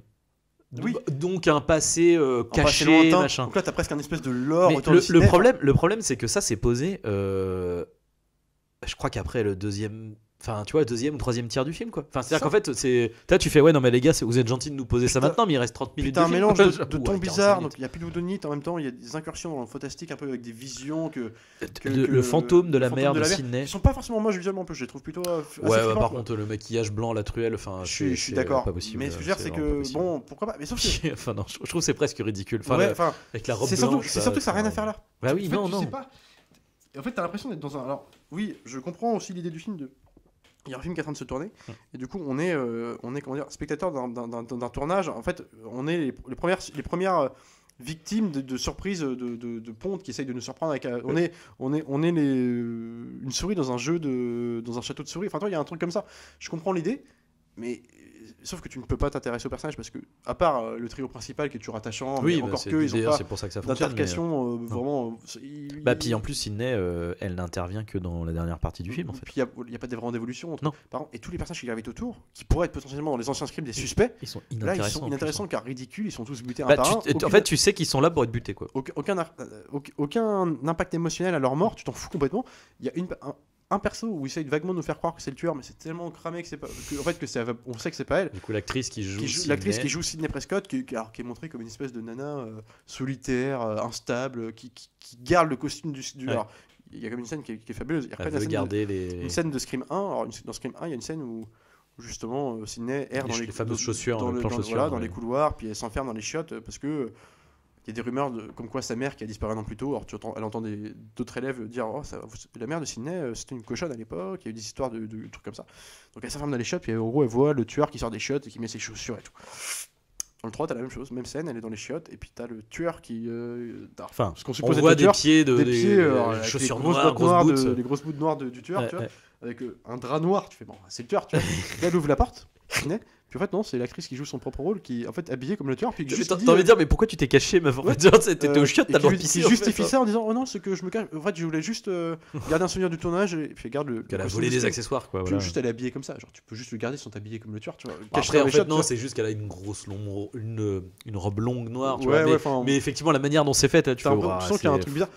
En fait tu dis ouais bon et puis quand c'est pas des scènes comme ça, elle apparaît dans toute seule après un événement dramatique dans le de noir, nulle part. genre vous étiez là. D'ailleurs j'aime bien à un moment donné t'as la mort débile, on en reviendra peut-être tout à l'heure, d'une explosion et après pareil, cette scène là quand elle retombe tu sais du coup t'as la meuf qui arrive d'un endroit improbable genre parce qu'ils sont tous tombés au même endroit mais elle arrive de l'autre côté puis, et t'as la même la réflexion du mec, tout le monde est là en mode mais pourquoi vous arrivez de par là vous fait enfin le fait de le dire l'arrange pas beaucoup là, plus. En fait, tu sais que c'est pas là, tu fais OK, c'est tellement gros que ça peut pas être elle. Mais en fait la révélation du tueur s'avère être le directeur, le metteur en scène du film qui est en train de se tourner, qu'on a vu 10 minutes au tout début à tout casser, qui est évacué dans le film. Donc en fait tu te dis en fait il y a rien qui prouve que ça peut ne pas être lui. En fait l'intérêt du Whodunit c'est de te présenter, mais vraiment de te présenter et de développer tous les personnages. Tu peux quasiment leur donner presque un attachement ou alors un petit arc scénaristique qui te fait croire que ça ne peut pas être lui parce que vu ce qu'on nous raconte il faut que ça aille quelque part et ça ne peut pas, du coup la finalité ne peut pas être c'est le tueur. Mais vu que le mec mais en fait c'est le problème de ce film là, c'est que là c'est l'inverse, c'est que tous les personnages hormis les trois principaux n'ont quasiment aucun arc narratif. Enfin, je veux dire surtout que en fait là la révélation du tueur à la fin tu te dis oui mais en même temps c'est pas surprenant parce que rien ne. Enfin, c'est pas inexplicable. Non, du tout. C'était possible que ce soit lui. Bah, du coup, tu l'as pas vu depuis le début, donc ça pouvait être lui. Du potentiellement, tu peux te dire que c'est pas lui si t'es un peu naïf et t'as pas eu de film du genre, parce que au début, le mec, brainstorming, en fait, il y a eu le premier meurtre d'un acteur de son film, et puis il fait oh putain, on tue les gens comme dans mon film. Oh merde. Et tout, faut que ça tombe sur moi. Ça me bloque mon truc. Tu fais ok, mec, fais 115 fois moins. Ok, d'accord. Et donc c'est lui le tueur. Et sauf que la surprise finale, en fait, c'est pas de savoir que c'est lui le tueur. Non. C'est pourquoi c'est lui le tueur. Toute l'espèce de lore autour de Sydney. Je suis ton frère. Le demi-frère caché de Sydney qui a fait ça depuis le début. Et on apprend même que c'est lui qui avait en fait avoué à Billy Loomis, le tueur du premier film. Parce qu'il avait filmé sa mère. Le père de Billy avec la mère de Sydney en train de coucher ensemble. Et tu fais, mec, et ça devient une espèce d'univers Sydney, tu vois, un truc. Bah, c'est Spectre. Hein. Le mec, c'est Spectre. En fait, puis en plus, jouer de façon pour le coup. Je suis là depuis le début, James. Sur théâtral avec des espèces de en même temps que cuté avec des moments. C'est très comique aussi le 3. Là, ça se veut comique, il y a des scènes de David Arquette. Mais... Tu sais pas dans quel film t'es, c'est pas. La force des deux premiers, c'était de maîtriser un ton méta, humour et horreur. Horreur. Et vraiment maîtrisé quoi, c'est-à-dire que c'est ce qui est casse-gueule hein. Et c'est pour ça que c'était des réussites tes deux premiers Mais oui et là dans celui-là en fait le truc c'est que alors bon il y a plus de maîtrise mais au-delà de ça c'est même pas ça, c'est que en fait il y a plus de ton au film. Il y a plus de ton, on s'en retrouve avec les morts ont plus d'impact, les morts ont plus d'impact, le tueur est plus du tout iconisé. Non. Les morts sont vraiment pas explosion, c'est genre la mort la plus nulle de slasher que tu puisses faire quoi. T'as aucune créativité. T'as quelques plans sympas, on parlait tout à l'heure ça se passe dans les éléments de décor du tournage du film. Donc en fait, là où t'as tous les accessoires, donc aussi les costumes, et t'as une scène où t'as tous les costumes empilés les uns derrière les autres. C'est de la Ghostface. seule idée du film. Ouais. Et la fille elle se cache dedans. Alors, bonne idée, hein, tu te dis cache-toi pas là. Enfin tu vois, enfin, peu importe. Et là t'as un masque qui bouge parce que le tueur est vraiment là. C'est sympa, sauf que c'est une seconde. T'as visuellement un truc intéressant du masque dans la lignée de masque qui se met à bouger. C'est un money shot de bande-annonce. Ouais, c'est ça. Et d'ailleurs, c'était dans la bande-annonce. Et t'as deux petits plans comme ça, tu peux trouver sympa dans le 3. Et c'est que ça. L'idée est pas stupide. Elle cherche, elle pense à défendre le tueur là. Même moment, un couteau et comme c'est un couteau de tournage, il pendouille comme un vieux god. Mais ils l'ont fait dans Scary Movie. Oui, du coup. Non, mais tu vois, il y a un truc. Du coup, il y a une entreprise de démolir tout le sérieux du truc. Sauf que comme tu dis, tu tapes d'un coup une enquête mollassonne. Des scènes de meurtre pas du tout, même pas sanglantes, t'as même plus de sang, t'as l'impression que le censure est passé par là, t'as rien. C'est à se demander si le film interdit au moins de 12 ans. Des personnages pas intéressants, un espèce d'humour mal agencé avec un ton de thriller, plus thriller que film d'horreur. Donc en fait tu sais pas où t'es. Et ça donne un truc bâtard avec des petits moments sympas, puis des trucs complètement vains à oublier quoi. Bah du coup on va dire que voilà au moins David Arquette et vu qu'ils font leur show non mais ils font le job c'est le seul truc qui te fait tenir quoi, mais bon t'as un peu l'impression de voir je sais pas des personnages de Desperate Housewives dans un thriller quoi, du coup tu vois, enfin c'est un peu bizarre la confrontation entre la vraie Gail Weathers, Courtney Cox, et celle qui joue son actrice qui sont bataille d'ego parce que toutes les deux ont une relation un peu indirecte avec David Arquette. Et là du coup là pour le coup ça devient tu vois les références méta du Hollywood où on cite Brad Pitt ou des trucs comme ça, et tu fais enfin les gars là c'est nul, il y a un côté Melrose Place bizarre là, ouais c'est ça. Bah d'ailleurs Melrose Place d'ailleurs il y a une actrice de Melrose Place dedans, c'est vrai, c'est l'actrice qui joue la femme de Cotton au début à la rigueur qui est pas inintéressant en soi, mais en fait c'est ça le truc, c'est que tu me rappelais que c'était la fille de Melrose Place. Mais oui, moi elle me faisait penser à l'actrice de Gone Girl. Il y a un air un peu, Rosamund Pike carrément. Mais du coup en fait le truc c'est que après ce que je comprends tu vois du film, alors je sais pas si c'est au niveau réalisation ou scénaristique qu'il y a eu ce truc de le tueur en fait peut copier la voix de tout le monde.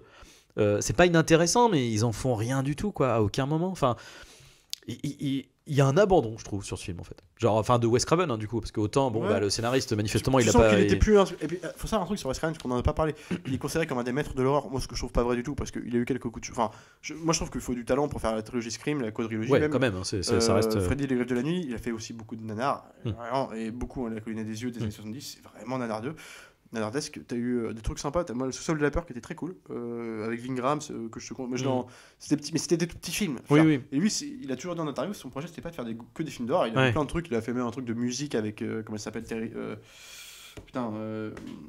celle qui joue dans la présidente de Don't Look Up là, Sarah de Madison, Meryl Streep. Ah oui. Je crois qu'il a eu des projets comme ça. C'était pas son volonté première de faire des films d'horreur, et je pense que Scream 3 c'était typiquement le truc.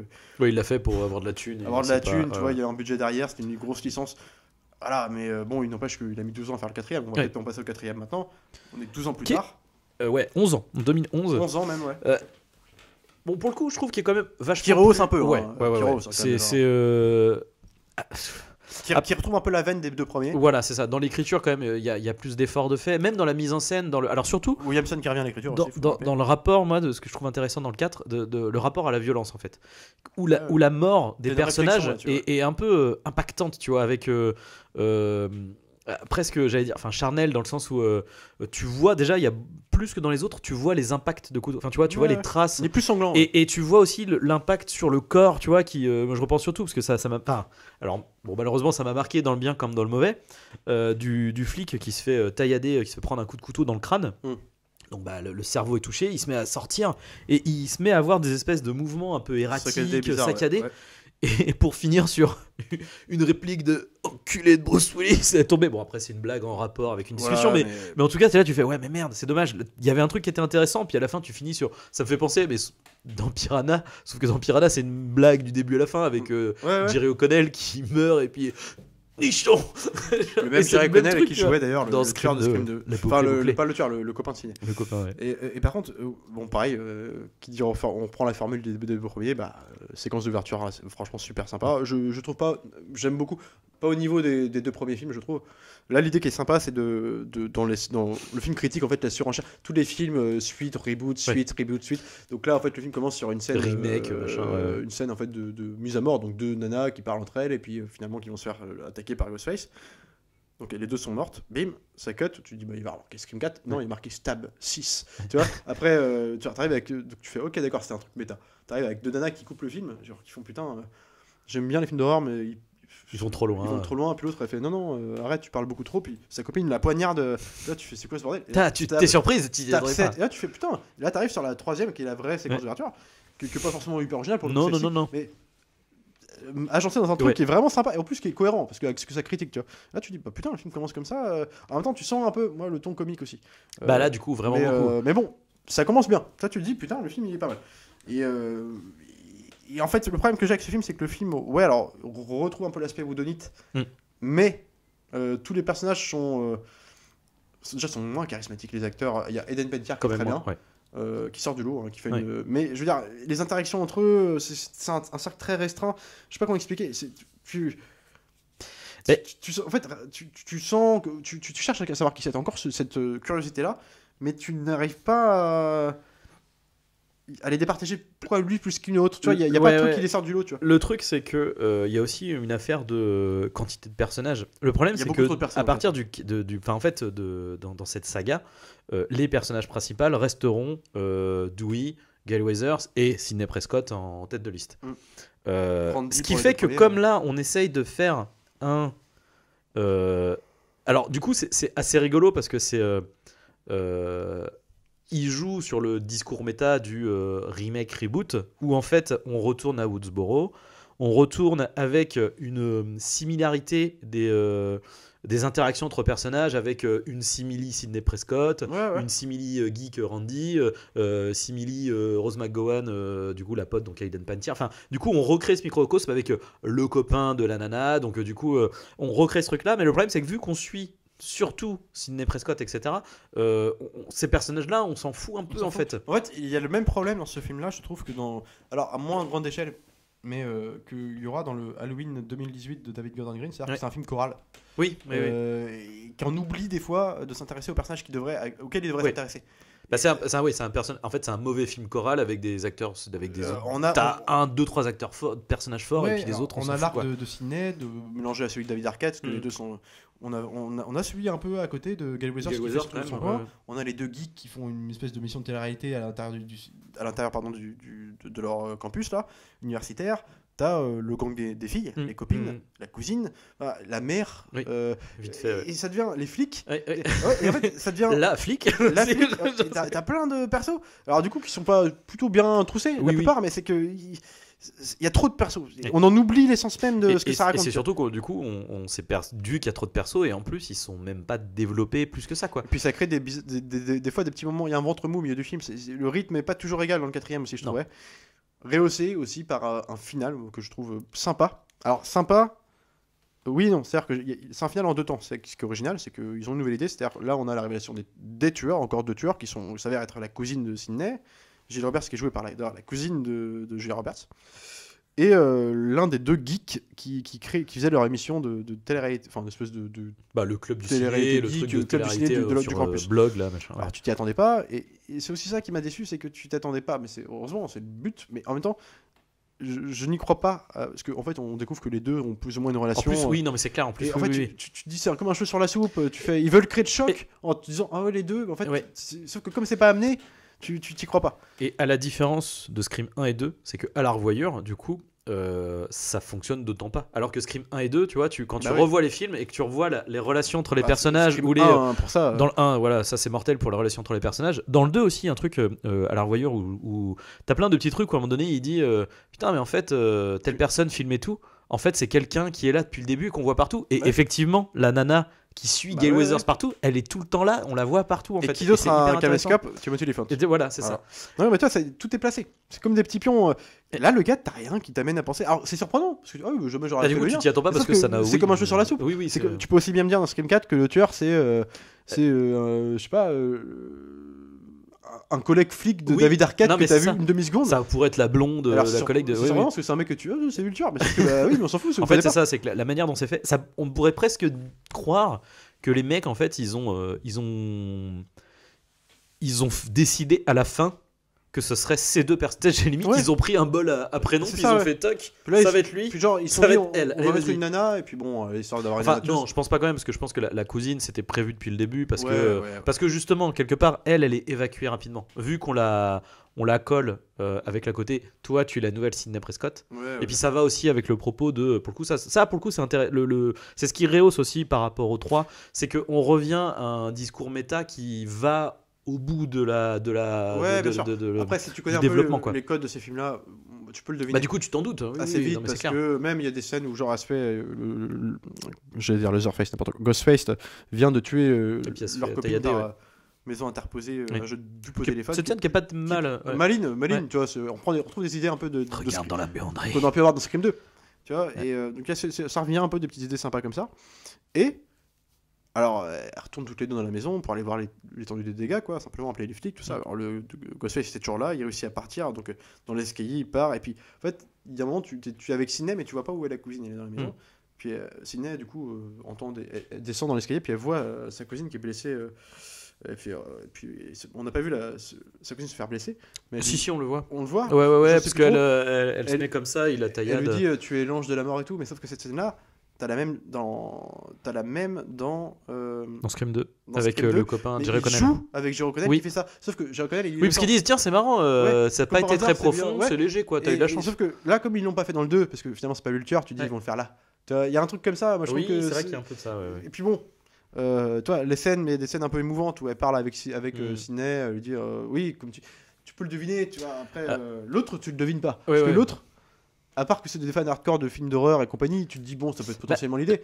La problématique, c'est que c'est qu'en plus tu ne sens pas de relation avec l'autre tueur du coup. Mais non, c'est ça qui est bizarre. Et surtout qu'en plus ils te font tout un enjeu de, alors que ça aurait pu être hyper malsain, tu vois, de en fait on essaye de te faire croire qu'il a un crush sur la copine, alors qu'en fait depuis le début il est avec l'autre. Tu sais, Ouais. ça aurait pu être malsain, tu Ouais, vois, ouais. tu t'aurais pu avoir des regards, des trucs, et à aucun moment il joue dessus, tu vois.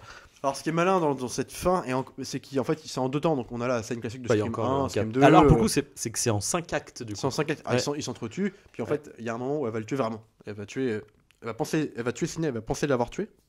Elle se retrouve toute seule. Et là, Où le but c'est de se faire passer pour la survivante, et là, comme alors, Sidney. et là, du tu coup. te retrouves tout seul avec le tueur en fait. La tueuse Ouais. qui est toute seule dans la maison. Puis là, elle va s'automutiler toute seule. Mm. C'est une scène plutôt fun, hein, un peu à Mm. regarder. Et puis plutôt assez choquante dans l'idée. C'est un peu un fight club de l'enfer, tu sais, quand Ouais, c'est ça. Edward Norton se défonce la gueule et tout tu seul. dis, bon, bah, voilà. Et puis du coup, elles arrivent à l'hosto. Elle est internée à l'hosto. Sidney aussi, sauf que elle pense que Sidney est morte. Sauf qu'on lui apprend à son réveil que Sidney est Ah survivante. non, allez. Donc là, bah, En salle de Sidney est réveil. témoin elle a été témoin que c'est elle le tueur, la tueuse, donc il faut se débarrasser des preuves. Donc là, elle arrive à l'hosto avec un dialogue qui est marrant. Elle arrive sur son lit de pédale, elle lui dit mais tu meurs jamais, toi, mais t'es sans forêt avec Michael Myers, donc Halloween cité. Et là, ça devient un fight, tu vois, entre deux nanas, Ouais. avec où tous les personnages vont se Rentrer. retrouver. Mais c'est plutôt marrant. Mais tu vois. En même temps, c'est intéressant. En même temps, est-ce que c'est Scream ça?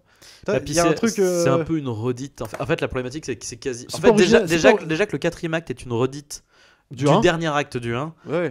Là, on a une. Bah, l'automutilation, bah oui, alors c'est peut-être plus fun à revoir toute seule, comme Oui, ça, oui. fait des trucs de ouf. Mais en même temps, c'est la même scène que les coups Oui, de couteau dans l'or. qui se. Tu vois, donc je trouve ça un peu faible. En fait, elle est sympa, elle est jouissive la scène, mais elle vaut pas la scène d'ouverture. Puis en fait, je trouve que voilà, on a deux petits morceaux de bravoure comme ça dans le film, un plus fort que l'autre. Ouais. Puis bon, des petits moments sympas, mais Mm. quand même, je trouve que de manière C'est générale, très en dessous du. Voilà, c'est très- qu'à un moment donné, tu peux. tu sens que là, il y a moins d'originalité, que c'est quand même un peu. Alors, tu vas Tu arriver peux bonne plus le idée. réitérer à un moment donné, Ouais. ce truc-là. Déjà, dans le 2, en réalité, c'était pas réitérable. Tu vois, Non, c'est que le non. 2 est bien, le 2 est Mais le très 2, bien, le 2 a mais. su trouver voilà, des idées de, Oui, oui. de séquences super. Mais ça sera jamais au-dessus. Enfin, je veux dire, il ne pourra. Et de ceci dit, le film en est conscient, il n'arrête pas de le dire. De toute façon, ça va être la même chose, mais juste monté différemment. Voilà. Et quoi. puis, encore une fois, je tiens aussi à rappeler qu'on parle de l'efficacité des scènes du 2 que je trouve vraiment, pour le coup, super. Mm. Mais il n'empêche qu'il n'y a pas une scène dans quelques scrims confondus qui Mm. vaut la scène d'ouverture de Scream 1. Oui. Tu vois, Oui. c'est en termes termes d'écriture, d'impact et d'impact d'écriture, ouais, rythmique, ouais. voilà, de monter en crescendo et de tension, simplement. Mm. Enfin, c'est vraiment une scène qui fait. Quand t'es vraiment dedans et que tu regardes vraiment premier degré, t'es vraiment dedans, quoi. C'est terrible. Et voilà, avec, ce qui crée d'autant plus le choc avec quand tu regardes quand t'as en tête la scène d'ouverture du film, où en plus quand tu sais qui est le tueur, donc tu regardes le tueur, tu te dis attends c'est qui à ce moment-là, mais moi j'imagine que c'est le premier, c'est Billy Loomis parce que c'est lui un peu la tête pensante du truc. Oui, puis en plus il revient, tu sais, t'as le truc parce que la scène d'après c'est lui qui va. Voilà, à la donc fenêtre on imagine de- que c'est lui. Ouais. Et donc du coup, la dichotomie entre le ton de cette scène-là, la scène d'ouverture de Scream 1, et l'aspect un peu comique, grand guignolesque du final. Tu sais, où tu fais, mais attends, c'est vous qui... il y a un truc, c'est l'explosion. Mais ça rend le truc choquant. Carrément. Je sais pas comment t'expliquer. Il y a un truc, vous étiez capable de faire ça. Et, donc il y a un truc que là... Puis, moi je trouve en plus qu'il y a un surjeu un peu de la part de Roberts là, à la fin. Elle joue pas très bien. Quand elle fait la tueuse, genre quoi, moi je dois mériter de bosser. Genre, il y a un truc un peu. Alors c'est là où par contre il y a un problème avec le 4. On va dire que j'apprécie le 4 surtout vis-à-vis du 3, mais même on va dire dans le paysage d'un slash, enfin tu vois, ça reste un slasher sympathique, ça reste un bon slasher. Mais en fait, tu sens le côté justement de. Tu sais, dans le 3, il y avait vraiment, je pense, le truc même de vis-à-vis de Wes Craven qui limite à traiter ça par-dessus la jambe, tu vois. Là, je pense qu'il y avait un peu le truc de. Et j'ai envie d'y retourner. C'est voilà. Mais il y a quand même un truc un peu regard de vieux con en fait. Les réseaux sociaux, les machins, et là t'as vraiment ces espèces. Alors moi non plus j'aime pas la culture, tu sais, j'allais dire télé-réalité, Instagrammeur, très égocentré, etc. qu'on peut reprocher à la génération après nous, mais ou même parfois nous aussi, hein, parce qu'on a vécu, on a découvert la télé-réalité, etc. En fait, il n'en fait rien d'autre qu'une espèce de vieux critique de vieil aigri, quoi. Enfin. Puis il critique toute une génération, parce que là, Scream 4, on n'est plus dans. Qu'est-ce qui se passe dans la quatrième film, d'une licence? Là, c'est reboot, remake. Oui. Alors. Ceci dit, j'aime cette parce que là aussi il y a aussi une conscience de, en fait, il y a un moment donné. On joue le reboot dans le fait de, au sein même du film, de vouloir remplacer l'héroïne principale et de vouloir remplacer l'histoire, quoi. Et finalement, le message final, c'est aussi de dire genre, en fait, non. Enfin, il y a un moment donné, il y a un premier film, il y a une première histoire, il y a ces premiers personnages qui fonctionnaient, et c'est juste que si vous voulez le refaire, ça marchera pas en fait. Ça ne marchera pas. Scream 4, c'est Matrix 4 avant l'heure. C'est exactement ça, en fait. Non, mais c'est vrai, c'est vrai, complètement. C'est donc voilà. Moi j'ai quand même un amour tendresse pour cette quadrilogie, mais même tu vois, même le 3 que j'aime moins bien, mais je peux quand même prendre du plaisir à le regarder. Ils se regardent. Moi c'est vraiment, je trouve qu'ils ont réussi à créer un cocon de personnages qui sont hyper attachants. Et ça survit au film, mine de rien. Complètement. Une rythmique propre, mine de rien, ça a été copié, donc je pense que ça a eu le défaut de sa qualité, c'est-à-dire que ça a inventé, ça a bousillé le cinéma d'horreur pendant 10 ans, soyons clairs, c'est-à-dire qu'on a eu que des trucs un peu à la con, jusqu'à des trucs ou des retours. Le truc c'est que c'est terrible que ça a été mal compris. Un retour au cinéma un peu plus hardcore avec la cognée des yeux, tu vois, des films comme ça, La Dernière Maison sur la gauche, même le remake de Massacre Rob Zombie d'Halloween. Tu vois, ça revenait à un truc plus hardcore, plus 70s, plus pas forcément parce que c'était des reboots et remakes, mais parce que c'était une violence, une volonté de revenir sèche, tu vois. Et premier degré. Voilà, Wolf Creek 1, le 2 était plus dans le ton de Scream, mais tu vois, c'était. Mais preuve que pendant 10 ans, le succès historique de Scream a fait que ça a créé toute une génération de films que je peux avoir des tendances. Moi, j'aime bien des conneries genre Silent Hill Dernier 1, des trucs comme ça, qui sont des films d'une génération. Mais là, on est vraiment sur le film d'ado crétin. Pour ado, c'est ça. D'ailleurs, qu'on se tape aussi encore aujourd'hui. Toutes les productions Miramax et tout. Tu vois, c'est vrai que ça a monopolisé ça pendant 10 ans. Mais à la limite, Scream, moi, je vais te dire, tu peux pas lui reprocher un truc. C'était super bien écrit, super bien foutu. Je veux dire, il n'y a pas un bout de gras dans Scream, quoi. Non, mais genre. Scream 1 et 2, ils sont en vrai. C'est vraiment des films. Putain, en termes de rythme, c'est des. Il y a vraiment parfait, quoi. Et moi, je trouve que c'est toujours les relégués parce qu'ils ont cette ambiance un peu MTV, tu sais. En fait, encore une fois, j'ai l'impression qu'ils ont pâti de ce qu'ils ont amené, en fait. Bah ouais, c'est ça. Alors que les films en eux-mêmes sont excellents. Franchement, moi, c'est des films que tu peux revoir, tu vois. Genre, tu te lasses pas, tu vois, c'est super fun, quoi. Et justement, le jeu du whodunit est tellement bien fait dans les deux premiers que même si tu. Moi, je me suis surpris en regardant le truc en me disant, genre, attends, mais oui, c'est lui, mais l'autre, c'est qui? Attends.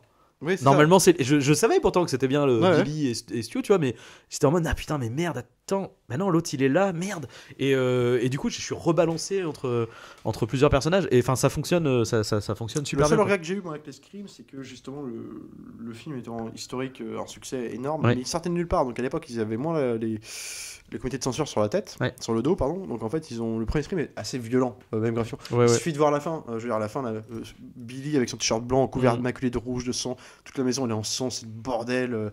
Elle appuie sur sa blessure. Enfin, ils insistent. Vraiment, le premier est quand même assez cochon. Et puis tu vois les boyaux, les machins. Voilà, déjà dès le 2, tu sens que l'image est plus léchée. Et t'as un truc. Et qu'il y a moins de sang. C'est déjà plus sérial. Il y a quelques petites images un peu graphiques, mais qui sont toujours cachées. Genre le mec qui a la tête éclatée sur le pare-brise.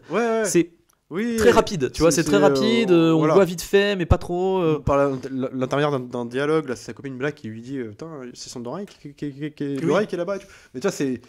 Il y a un aspect, on allège un peu le truc. Ouais, c'est ça. Et le 3, bon, le 3, il n'y a plus rien. D'ailleurs, j'ai peine à croire qu'il était interdit moins de 12 ans. Le 3, franchement, ça pourrait être un thriller moins de 10 ans. Oui, c'est même plus un film d'horreur, c'est un thriller. Accord parental, quoi. Et le 4 retourne un peu à ça. Oui. Là, il y a quand même une volonté de. Voilà, plus brutal dans la mort. Là, on y va dans le sang, on y va dans. Après, il y a aussi peut-être une critique vis-à-vis de ça parce que il revient justement ce délire, tu sais, au début c'est vas-y on regarde quoi, on va regarder Saw 4 et tout, ah non j'aime pas les torture porn et tout, donc voilà, c'était aussi le moment où il fallait aussi, si tu voulais si tu veux impressionner les gens qui vont voir ça, il faut mettre un peu plus de gore, quoi. C'est ça. Donc à noter que Scream 1 est ressorti dans un master que j'ai pas, donc je peux pas le conseiller, mais je pense que parce que là pour l'instant il était en DVD Blu-ray, mais c'était des zones en fait c'était des portages du DVD en fait. Moi je l'ai, c'est vraiment pas terrible. Et en même temps, ce que j'aimais bien dans ce truc-là, c'est qu'il y avait ce côté Craspec Vidéo Club, tu vois, l'imagerie de Scream, tu vois. Donc je suis curieux de voir ce qu'ils vont faire du master qui est à 16 balles, c'est pas cher. Et puis la version du coup censurée manifestement. Alors du coup moi, je croyais l'avoir vu, mais alors je sais pas. Enfin je vois pas la différence si c'est celle que j'ai vue. Il m'a l'air tellement bien parfait comme ça que j'ai pas envie qu'on. Je vois pas l'intérêt non plus. Parce que j'avais vu une version longue de Halloween aussi, Halloween de Carpenter, une version longue dans celle que j'ai où tu rajoutes des scènes, en fait tu comprends pourquoi il les a coupées parce que c'est des scènes de complicité entre copines. Mais en fait la problématique. Alors il y a des trucs des fois où c'est de l'argument de commercial en fait, c'est que quand c'est director's cut en général c'est déjà plus intéressant parce que ça veut dire que c'est le réalisateur qui a voulu quand c'est version longue parfois faut se méfier, c'est pas forcément la version du réalisateur, c'est toutes les scènes parce que maintenant c'est devenu à la mode de justement cette version réalisateur, on rajoute des trucs Suicide Squad, toi-même tu sais, c'est pas parce que tu rajoutes 15 minutes dessus que le film va être meilleur. Shining, elle a une version longue de un bon 15 minutes. C'est pas pour autant. C'est plus compliqué que ça, je crois qu'il y a une histoire de version américaine et européenne, je crois. Enfin, il y a des trucs. La version américaine, elle est sur le Blu-ray, dans les dispo, t'as aussi les deux. Et en fait, il y a même une des versions qui est recadrée, enfin, t'as des trucs bizarres. Ça c'est pour les portages sur les nouveaux masters, mais effectivement, et en fait, la version longue perd en intensité. C'est cuté, heureusement que ça a été cuté par Kubrick, mais enfin bon voilà, je sais pas ce que ça vaut. En tout cas, il y a les coffrets de Codrilogie simplement. Ça mérite d'avoir le coup d'œil. Du coup, attendre le savoir. D'ailleurs, ce que vaudra Scream Reboot. Exactement, quel est ton ressenti sur cette suite? Alors déjà, on a appris sur le tard que les bandes annonces visiblement pouvaient ne pas du tout être dans le film parce que dans l'esprit commercial ils nous ont fait une Marvel de absolument pas vouloir cacher l'identité du tueur. On te montre des extraits qui apparemment ne seront peut-être pas dans le film ou alors à très peu de quantité. Donc je sais pas. Écoute, en tout cas moi ce que je vois moi ce qui me fait peur c'est qu'il y a une façon de filmer dans la premier teaser là, espèce de travelling bizarre d'iconiser. Alors je vois un plan d'iconiser le tueur avec une ombre et tout, mais c'est pas Scream. Non, surtout que c'est vrai qu'on en a pas parlé, la gestuelle du tueur est vraiment ridicule en réalité. Il s'en prend plein la gueule, il se casse la gueule. Tu vois, genre, moi je comprends qu'on puisse trouver beau l'idée parce que Ghostface c'est un masque connu. Oui. Genre, tu vois le plan que je veux dire, l'ombre. Oui, mais je vois très bien. C'est pas Scream. Non. Toi Scream c'est un mec comme toi et moi. Ça se prend. J'avoue que moi j'ai peur de ce que là on est apparemment j'ai vu des premiers retours américains, une espèce de tweet, alors ça veut rien dire, ça peut être un truc, mais qu'on a l'air de dire, il y a un côté premier degré là au truc. Alors moi quelque part j'aime bien, mais là apparemment qui perd qui est vraiment premier degré, qui perd vraiment tout l'intérêt que ce que. Puis là, on le ressent dans l'abondance, du coup, tu vois. La problématique de ça, c'est qu'on voit aussi dans le ton de comment on va traiter les anciens personnages qui sont trop. Là, du coup, on va retourner sur du Sarah Connor et au premier degré, quoi. T'as l'impression que David Arquette, c'est une quête de vengeance. Il y a un truc bizarre. Est-ce que tu as une arme? Je suis Sidney Prescott, j'ai toujours une arme. J'aime tout le cast à côté de petits jeunes de. Putain, aucun cas du carré. Alors, t'as le mec qui joue dans Midsommar qui est plutôt intéressant. Le mec de The Boys aussi. Ouais. Qui à est côté bien, de ça, les nanas et tout, t'as l'impression que c'est. Alors en même temps, est-ce que c'est parce que je pense que encore une fois, tu vois, The Boys, tout ça, enfin c'est encore casting série télé, tu vois. Est-ce que c'est pas parce que non, c'est pas ça, mais est-ce que c'est aussi une question de génération d'acteurs qui était, je vais faire mon gros boomer, mais qui était peut-être pas au niveau charisme de. Peut-être, ouais. En tout cas, voilà. Mais j'ai quand même un peu peur, mais j'irai le voir par curiosité, forcément. Je suis fan de la série, donc. C'est plus Wes Craven. Alors après les deux mecs qui ont fait ce truc là, ils ont fait Wedding Nightmare qui était très sympa pour le coup. Un truc un peu très dans un esprit très british, très noir non vraiment qui était cool mais qui était très comédie. C'est bizarre là, du coup on dit que c'est premier degré à fond, je sais pas, faut voir. Mais moi j'avoue que le truc qui me fait peur vis-à-vis de ça, c'est vraiment cette ambiance insupportable du comment on appelle ça, Moi, je veux pas la qu'ils- nostalgie en fait. Moi, je veux pas qu'ils entachent ma soirée. Mais c'est ça, et le truc c'est que là j'ai peur encore une fois que ça soit de la j'ai vu il y a peu de temps le dernier Ghostbuster et j'ai peur que ça soit pareil de la nostalgie mal placée en fait. C'est que Ghostbuster c'est pareil, ils ont pris ça au premier degré et Ça, tu c'est- fais ouais mais en fait c'est quand même vachement plus pour le coup de Ghostbuster c'est quand même vachement plus une comédie qu'un truc sérieux sur des chasseurs de fantômes en fait. Après, l'avantage, c'est que le film s'appelle Scream. Tout court. Oui. Donc, c'est-à-dire que si c'est nul, on pourra se rappeler de Scream l'original. quoi. Oui, C'est-à-dire, il y a un c'est truc pas comme ça, faux. tu vois. C'est pas. Ouais, mais alors moi ce que j'aime pas c'est qu'il y a aussi une espèce de volonté de. Alors j'imagine que c'est parce que c'est une volonté de reboot, mais Ouais, le truc c'est que faire un reboot en prenant les acteurs, tu sais, c'est comme si en plus, en plus le Scream 4 critique déjà ce truc là, tu vois. Enfin, j'ai peur Ce qu'on disait, moi, du je te ton, mets ma ouais, main à du- couper que le tueur, enfin, ou les tueurs, j'espère ce sera. pas. Moi, je suis sûr qu'ils vont nous horrible. faire le coup de mettre un perso principal. Gale Weather sans tueur de. Non, Parce mais que ça non, fait déjà plusieurs non, Scream qui nous non, l'a ça travaillé serait là-dessus, insupportable. genre elle est en manque de scoop. Ça serait insupportable. Genre elle va créer son scoop elle-même, tu vois. Il y a un truc, Non, mais je suis non, sûr que mais- ça va être ça, et moi ça me ferait chier.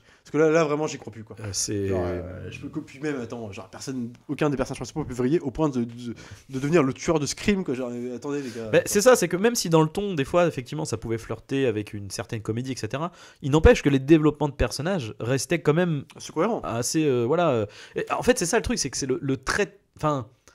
Ouais, j'avoue, non, mais l'espèce d'iconisation, je comprends pas en fait. Enfin, c'est. Ouais, mais c'est Espèce pas- de en fait, contre-plongée ça- sur le ça- fait, tu fais, ça- mais enfin, de ça- quoi vous parlez Ça fait de nostalgie, mais ça n'a rien à faire dans un Scream Oui, ça. c'est Genre, ça. Ghostface c'est pas Freddy. Oui. Ça, c'est pas Michael Bah, Myers. c'est pas Michael Myers, exactement. C'est un bonhomme C'est- casse-cou en fait, comme c'est nous. à l'inverse. En fait, c'est comme s'ils sont en train de traiter Ghostface comme ils auraient dû traiter dès le début. Enfin, Mais remarque. tu vois, juste même déjà l'appeler Ghostface, dans le- même ça, bon, Oui. c'est son masque, mais c'est presque con parce que c'est Oui. iconiser un monstre. Oui. Scream, c'est toi, C'est c'est un moi, mec. Oui, c'est oui, n'importe qui. ouais, ouais. C'est casse-cou, toi, c'est un mec. C'est tellement un mec, même le fait du mec qui est increvable, pour le coup, truc qui est bien dans le 3 où il rigole de ça avec le coup du gilet pare-balles en fait. Tu vois, J'ai un magazine là de célébration de 20 ans de films d'horreur, Ouais. tout ça, 30 ans. Les plus grands croque-mitaines, c'est titré comme ça, et t'as Ghostface. Mais c'est pas croque-mitaine, Ghostface. Bah, C'est dans l'iconisation Oui. d'un masque qui a été sacralisé, Oui, oui, et oui. qui est connu, qui a Oui. été interdit aussi en France. Oui, parce oui. que, donc en fait, c'est devenu. En fait, le croque-mitaine, c'est pas tant dans les films en fait en réalité. le Ouais. croque-mitaine, Ouais. c'est Michael Myers. Oui, oui, oui. C'est un monstre qui vient, un monstre vengeur qui vient. Freddy, Jason, c'est des. C'est pas... Mais sauf que tu vois, il est rangé dans ce moule là. Et en fait, du coup, Oui. maintenant, il sonne des bandes annonces comme ça où le truc est iconisé avec il fait 2 mètres de haut en ombre Ouais, sauf chinoise. que, tu vois. sauf que c'est ridicule parce qu'en plus le principe de Ghostface aussi c'est que c'est littéralement un costume de carnaval quoi le Il le dit, bordel. et dans Scream, ils Dans le disent, premier, ils sont là, fait, a ouais, bah, on trouvé, les vend partout, en ils fait, le vendent hein. dans la boutique de Fag. C'est désacralisé. Ouais. C'est de savoir qui est le tueur. C'est un film policier. Ouais. Enfin, mais bon, on verra. Peut-être qu'on aura une bonne surprise. D'autant plus si ce qu'on voit dans la bande-annonce n'est pas dans le film, du coup. Et peut-être que nous avons été induits en erreur. Peut-être. Enfin voilà. Mais en tout cas sur ce, regardez ces films, mine de rien, regardez Oui, ces films. Bien sûr. C'est important. Continuez à regarder des films, allez au cinéma. Sur ce, on se retrouve la prochaine fois. Salut à tous. Salut Arnaud. Salut Alex.